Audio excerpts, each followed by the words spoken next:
Magsisimula ka kapag ready ka na? Ang tanong, kailan ka ba talaga magiging ready?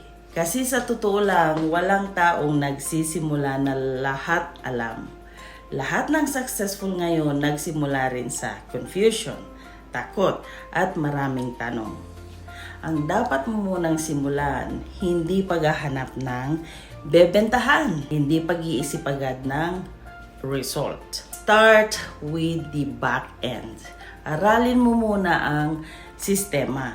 Palakasin mo muna ang mindset mo. Kasi skills can be learned. Pero kapag mahina ang mindset, mabilis kang susuko.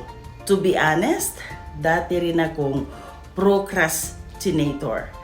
Lagi kong sinasabi kapag ready na ako.